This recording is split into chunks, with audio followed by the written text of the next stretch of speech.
இந்த மார்கழி மாத குளிரில் நாங்கள் இந்த டைமில் என்ன பண்ணிகிட்ருக்கோம் அப்படின்னு பார்த்தீங்கன்னா, என் பொண்ணோட அடம் அவதார் படத்துக்கு நைட் ஷோக்கு போகலாம் அப்படின்னு ரொம்ப அடம் பிடிச்சி நைட் ஷோக்கு வந்து நாங்கள் போக போகிறோம். ஸோ நைட்டு கடை க்ளோஸ் பண்ணிவிட்டு அப்படியே ஹோட்டலுக்கு போய் அப்படியே படத்துக்கு போயிடலாம் அப்படிங்கிற ஒரு பிளானு.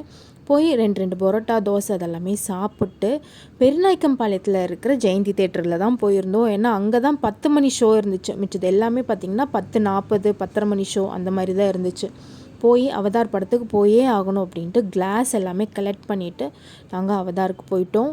பார்த்திங்கன்னா நைட்டு செம குளிர். இந்த டைமில் பார்த்திங்க அப்படின்னா லேடிஸ் எல்லாம் நிறைய இருக்க மாட்டாங்கன்னு நினச்சிட்டு இருந்தோம். பட் நிறைய லேடிஸ், நிறைய குழந்தைங்க, நிறைய பேர் நைட் ஷோக்கு வந்திருந்தாங்க.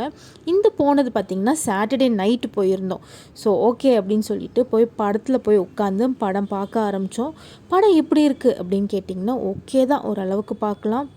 பட் இந்த நைட் ஷோ போகிறது பார்த்திங்கன்னா பாப்பாவுக்கு ஃபஸ்ட்டு டைமு. ரொம்ப எக்ஸைட்டடாக ஃபீல் பண்ணா. பட் வண்டி எடுத்துகிட்டு நாங்கள் வீட்டுக்கு போய் சேர்றதுக்கு பார்த்திங்கன்னா 2:00 ஆயிடுச்சு. இங்கேருந்து கிளம்பும்போது தேட்டர்லேருந்து கிளம்பும்போது டைம் பார்த்திங்கன்னா 1:30 மணி. வண்டியில் போகும்போது செம்ம குளிருங்க. ஊட்டி கூட தோற்று போயிடும் அந்த அளவுக்கு இருக்குது.